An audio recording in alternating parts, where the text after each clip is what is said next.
Buenas, galera. Eu sou o Flávio Hag e você está no Itadakimasu.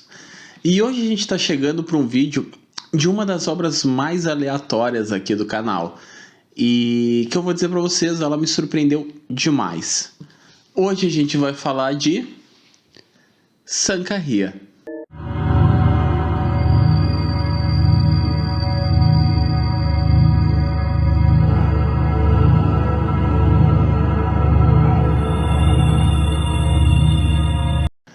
Sankariya, obra de Mitsuru Hattori, foi publicada aqui no Brasil pela Panini. Ao todo ela é completa em 11 volumes. E ele é um daqueles mangás bem aleatórios que saíram aqui no Brasil ali por 2014, 2015, eu acredito. E que ninguém fala, essa é a verdade. Eu até dei uma procurada aqui no YouTube para ver se eu encontrava algum vídeo sobre Sankariya, para tirar alguma ideia, e não, pouca gente fala sobre essa obra. Até foi engraçado que quando eu estava lendo e eu fui botando lá no Twitter, ou quando eu mostrei, né, as obras que eu tinha lido e eu mostrei que eu tinha lido Sankariya, muita gente me questionou se eu ia fazer vídeo sobre a obra, porque é uma obra que quase ninguém fala. Então seria legal ter um vídeo sobre ela. E eu vou ser bem honesto, quando eu comecei a ler Sankariya, eu não planejava fazer vídeo. Ia ser só uma leitura aleatória que eu fiz, mas quando eu terminei eu disse, não, eu preciso fazer um vídeo sobre ela. Porque não só por ninguém falar, mas porque ela realmente é uma obra muito legal. Bom, como eu falei antes, Sankariya é completa em 11 volumes, saiu pela Panini. E sobre o que é Sankariya?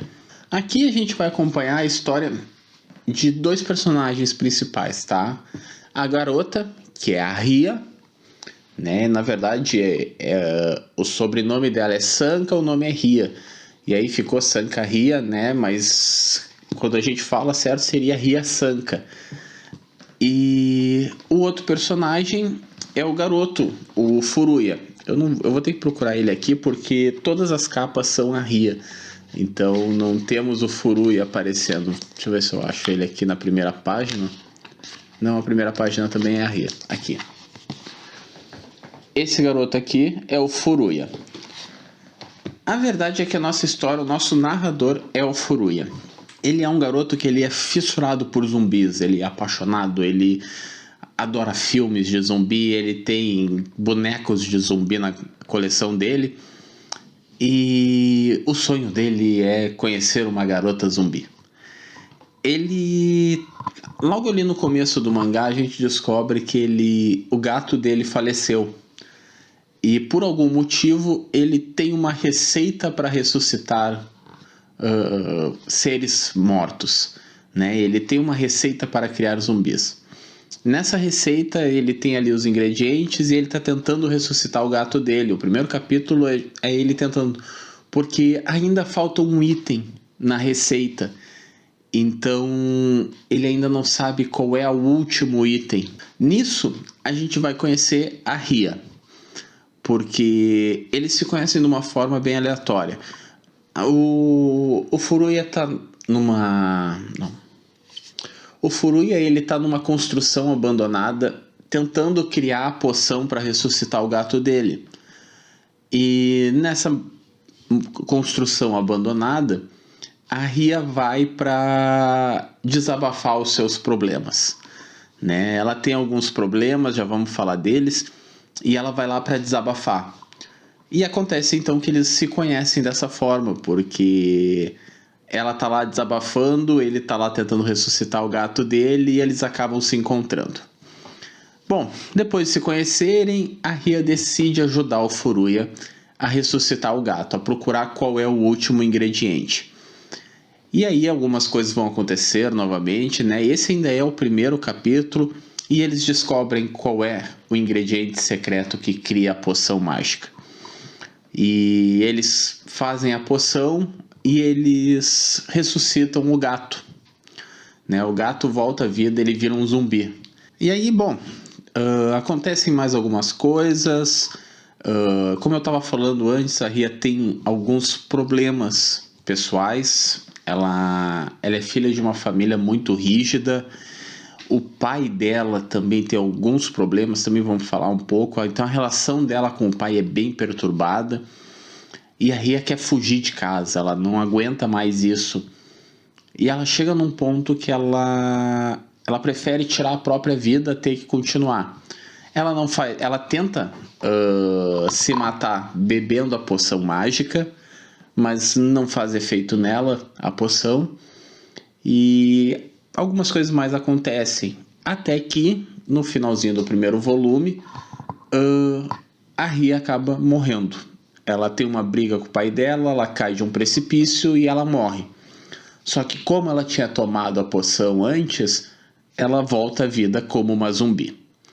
E essa é a premissa, né? Eu praticamente narrei todo o primeiro volume para vocês, mas é porque essa é a premissa de Sankharya, tá? Essa é a sinopse dela. A sinopse abrange todo o primeiro volume, que é o fato de que agora o Furuya vai viver com uma zumbi, né? A Ria virou uma zumbi e ele precisa descobrir como ele vai trazer ela de volta, se tem como trazer ela de volta.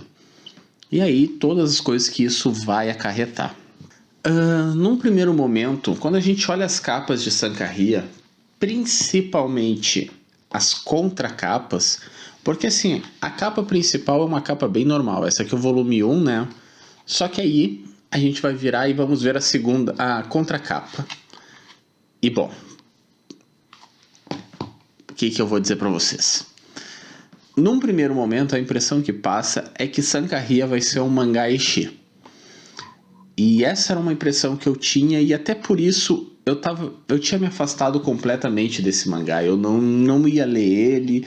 Vocês sabem, eu não curto muito ecchi, então eu não ia ir. Só que aí um amigo estava se desfazendo de alguns mangás, eu acho que ele vendeu a coleção completa por uns R$40. E eu ia pegar outras coisas dele, então me dá já o Sankharya também. E aí eu li o Sankharya e... Nossa, que bom que eu li.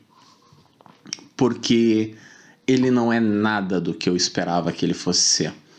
Né? Eu estava esperando que ele fosse ser um mangá ecchi, e ele realmente tem algumas doses de ecchi, ele vai um pouco para esse lado sexualizado, mas... ele é um mangá muito mais sério do que ele parece. E quando eu falo para vocês muito mais sério, ele realmente é pesado, sabe? Por dois motivos. O primeiro é que ele tem uma carga sentimental muito forte e ele vai abordar alguns temas muito fortes. O segundo motivo, ele é um mangá de terror. E, putz, parece que não, né, gente? A gente olha essa capa, assim, da Ria bem sorridente, a gente vê as contracapas com algumas poses bem obscenas, mas, cara, ele tem uns momentos bem assustadores, ele vai tentar trazer o lado terror dos zumbis também. É muito interessante, é bem diferente do que eu tava imaginando. Mas vamos focar aqui, então, no primeiro ponto que eu abordei ali para vocês, porque eu acho que é o ponto principal para a gente discutir em Sankharya, que é o fato de que essa é uma obra que ela vai abordar alguns temas muito mais sérios do que eu estava realmente esperando. Eu falei ali dos problemas que a Ria tem com o pai, que ele é meio que... ele idolatra a Ria de uma maneira que já chega a ser abusiva, né? Ele tem quadros com a foto da filha, ele não deixa ninguém chegar perto da filha, e ele é um personagem que num primeiro momento ele tenta ser feito como um personagem caricato, um personagem talvez quase cômico, mas não é. Quando a gente começa a ler e ele começa a aparecer, a gente vê que não, ele é um personagem bem problemático, ele é um personagem que, por mais que os outros tentem falar dele de uma forma um pouco mais cômica, até não tanto quanto eu esperava, mas o pessoal questiona muito a forma com que ele trata a filha, e ninguém tenta tornar isso engraçado, pelo contrário, Quando acontece todos os problemas, ficam do lado da Ria, porque é um absurdo o que o pai fazia com ela. E quando o pai é o responsável pela morte dela, fica ainda mais pesado, fica mais sério aquilo ali. Isso é logo os 2 primeiros volumes, e é um arco que já encerra rapidinho, mas é um arco que nos faz questionar porque a gente não estava esperando isso em Sankharya. A gente estava esperando uma coisa mais bobinha, uma coisa mais divertida, mais alegre. Depois disso, Sankharya vai trabalhar muito a discussão sobre a morte, sobre o luto, sobre perder entes queridos. Né? A Ria virou uma zumbi, o gato do Furuya também, né, virou um zumbi. E a gente vai começar a ver algumas pessoas questionando, porque a gente vai descobrir a verdade sobre a tal poção mágica, e ela não é tão aleatória quanto ela parece, e é bem legal isso. O autor não simplesmente usou a poção mágica como se fosse só uma poção mágica, não. Tem toda uma explicação científica, tem todo um motivo para aquela poção existir, e é um motivo muito interessante, de novo. E a gente fica se questionando muito, sabe? Porque os personagens falam sobre morte, falam sobre perda, falam sobre luto. E eu não esperava. E eu acho que esse é o principal ponto de Sankharya. A gente não esperava o que a obra vai nos entregar. A gente olha para essas capas bobinhas, essas capas meio sexualizadas, meio divertidas, e a gente espera um mangá bobinho, um mangá divertido, e o que a gente tem é um soco no estômago atrás de um soco no estômago, sabe? É porrada atrás de porrada, a gente vai lendo e a gente fica, caramba, meu Deus, o que está acontecendo aqui? E eu ia ficando apreensivo, e eu devorei os 11 volumes em questão de uns 4 dias, porque é justamente isso. Sankharya nos prende. A gente quer ver as coisas acontecendo e a gente vai ficando em choque com o que as coisas vão acontecendo. É realmente muito interessante a forma com que o autor resolveu trabalhar esse mangá. Como ele tenta contar uma história mais séria de uma forma mais leve, mas ao mesmo tempo sem perder a seriedade dessa história. Né? A gente... É difícil tu ver um mangá falando tanto sobre luto, sobre segundas chances, né? Quando a gente descobre qual é o motivo, por que o Furuya é tão fissurado em zumbis, e até isso o autor trabalha, sabe? Parecia que era só um fetiche bobo do guri, não. Tem um trauma que gerou um gatilho para ele ser viciado em zumbis. E quando eu vi isso, eu pensei, cara, a que nível o autor vai chegar nessa obra, sabe? Até onde ele vai querer explicar e ele vai querer detalhar isso. É fantástico. É fantástico. Eu acho que assim, ó, óbvio, vou ser sincero, né? Por mais que eu esteja aqui elogiando a obra, é claro que Sankharya não vai estar entre os meus mangás favoritos. É óbvio que ele não é um dos meus 50 mangás favoritos. Não, não é. Não vai estar entre as minhas melhores leituras de 2022. Não, não vai. Obviamente não vai. Mas ele é um mangá que eu vou querer reler. Sabe? Vai ser um mangá que eu vou olhar ele na estante com carinho.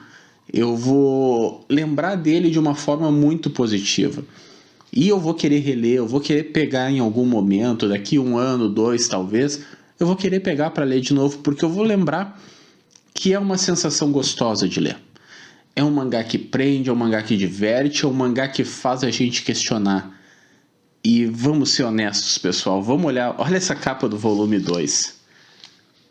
Como é que a gente vai esperar isso desse mangá? Não tem como, né? E eu acho que aí é um baita ponto positivo desse autor. Tá, Hag, então Sankharya é só positivo? Não, gente, não é. E até por isso que eu falei pra vocês, ele não vai pegar, obviamente, o meu top 50 da vida. Não, eu tenho com certeza 50 mangás muito melhores que Sankharya. Mas ele... O problema dele é que... Ok, o autor vai trabalhar sentimentos, ele vai trabalhar temas pesados, ele vai falar de coisas sérias, vai fazer isso muito bem, ele amarra bem as pontas, mas ainda assim é um mangá bobinho. Ele continua sendo um mangá que vai ter seus momentos de ecchi, que vai ter os seus momentos de piada. Então, o autor consegue, sabe, isso é um ponto positivo e ao mesmo tempo um ponto negativo. Porque ele é positivo porque o autor conseguiu trabalhar e mesclar os diferentes momentos que a obra precisava. Quando ele precisava ser sério, ele era sério. Quando ele precisava ser mais alegre, mais divertido, ele era mais alegre, mais divertido. Quando ele precisava ser bobinho, ele era bobinho. Quando ele precisava sentar e explicar e trabalhar, ele fazia isso. Então, isso é um ponto muito positivo, porque o autor consegue trabalhar bem a sua obra, mas também é um ponto negativo, porque é uma obra que ela acaba fluindo demais o sentimento que ela nos traz, e, ao menos para mim, isso é um ponto que às vezes me causa uma dúvida. Ao mesmo tempo que eu amei, eu fico pensando que, tipo, tá, mas isso já teve coisas melhores que isso, sabe? É uma sensação meio estranha. É, por exemplo, diferente de Pandora Hearts, né? Falei dele esse ano, tá aqui em cima no card.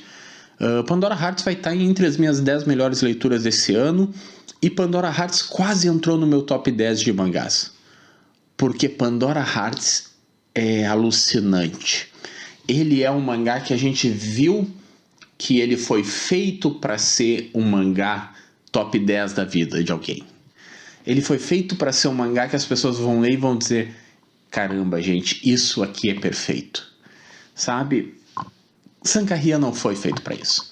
Sankaria é um baita mangá bem feito, bem trabalhado, mas que não tem essa pretensão.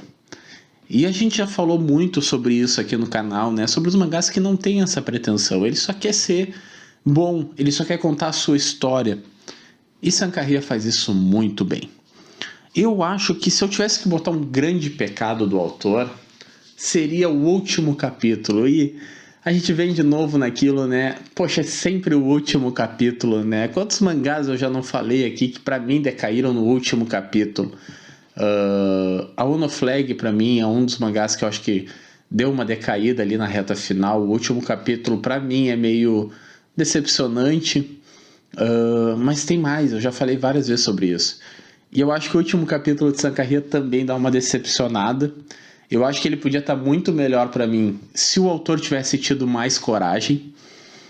Eu não vou dar o spoiler, mas tem um acontecimento no final que, quando isso aconteceu, eu botei a mão na cabeça e eu disse: meu Deus, o que o autor fez? Porque pra mim era um negócio que explodiu a minha cabeça. Mas aí veio o último capítulo e ele meio que desfaz aquilo de uma forma bobinha. E aí entra de novo aquilo: ele é um mangá bobinho, né? E não é negativo isso, eu vou repetir. Ser bobinho não é ser ruim. É só ser bobinho. Takagi, tá aqui em cima, é um mangá bobinho. Mas ele é um mangá muito bom. Então, ser bobinho às vezes não é ruim. E Sankaria soube ser bobinho quando precisava, soube ser sério quando precisava. Olha, gente, ele não é um mangá que ele é fácil de achar. Até por isso eu não vou dizer para vocês correrem atrás, porque ele esgotou, obviamente. Ele não foi um mangá com grandes tiragens, ele não era carro-chefe da Panini. Ele foi um daqueles vários mangás aleatórios que estava no meio do checklist. E hoje eu acho que vocês só vão achar por algum colecionador se desfazendo, e ainda assim é bem difícil. Poucas vezes eu vi anúncios de Sankaria, então eu acho que quem tem não se desfaz, e eu consigo entender por que disso. Eu, particularmente, falei antes, eu vou continuar vendo Sankaria na estante com bons olhos, eu vou continuar lembrando da boa sensação que Sankaria me deu. Então eu acho que vai ser difícil vocês acharem. Eu sei que nos scans tem ele completo, então se vocês tiverem curiosidade, deem uma chance. E sim, eu tô recomendando scans, né? Poxa, o mangá chegou a R$ 37 agora. eu teria que viver numa bolha muito isolada para dizer para vocês que vocês têm que comprar mangás. Não dá, né, pessoal? Eu mesmo tô começando a abandonar muita coisa. Eu não sou de abandonar e eu vou começar a abandonar porque tá caro. Para ter uma noção, até Sankharya saiu custando R$11,90. Agora tá R$37,90 os mangás. E ao mesmo tempo acho que é um problema essa questão dos mangás chegando a R$37,90, porque a gente vai perder alguns Sankharyas da vida, sabe? Acho que alguns mangás que vinham na época de Sankharya hoje não iriam vir. E cada vez mais a gente vai acabar ficando refém dos Shonen Jump. Por quantos Shonen Jump não foram anunciados esse ano, né? Eu acho que pelo menos uns 6. Então é complicado, é difícil. Eu não quero falar de preço hoje, talvez outra hora eu faça um vídeo. É um assunto que eu não tô muito afim de querer discutir. Finalizando então Sankharya, né? É um mangá que vai ser muito interessante vocês lerem, tá, pessoal? De verdade, eu acho que vocês vão provavelmente se surpreender assim como eu me surpreendi. E talvez para algum de vocês Sankharya acabe se tornando um dos mangás favoritos. Talvez para outros Sankharya vai ser um pouco decepcionante. Talvez alguém vá depois vir me dizer que, poxa, Hag, eu li esperando tudo que tu falou e não foi. Eu acho um pouco difícil isso acontecer, mas pode acontecer. Mas tentem dar uma chance. Eu acho que ele é um mangá que vale muito a pena conhecer e poucas pessoas conhecem. Bom, por hoje é isso. Não tenho muito mais o que falar, porque eu precisaria entrar nos spoilers mais pesados. Eu acho que não vale a pena eu dar esses spoilers, porque estragaria a experiência de leitura, tá? Eles são spoilers que vocês precisam receber ele na leitura. Eu acho que se vocês chegarem já sabendo aquilo ali, vai estragar um pouco a experiência. Então, tentem dar uma chance para Sankharya. Vai ser um mangá que vai surpreender vocês com certeza. Por hoje a gente fica aqui. Não esqueçam de se inscrever no canal, deixem seu like, compartilhem. Comentem, vocês já leram Sankharya, vocês conhecem a obra. E na próxima terça a gente está de volta, né? Hoje eu tô gravando na quarta, então hoje acabou saindo o nosso vídeo de Fairy Tail. Eu tinha tido um problema no programa de edição, então só foi essa semana que o vídeo saiu na quarta. A partir da semana que vem a gente volta à normalidade, vídeos na terça e na quinta. E na terça vai ter um vídeo bem interessante, porque enquanto eu montava a coleção aqui, enquanto eu arrumava ela no apartamento novo, eu fui vendo alguns mangás que me fizeram pensar, poxa, isso aqui merece um vídeo.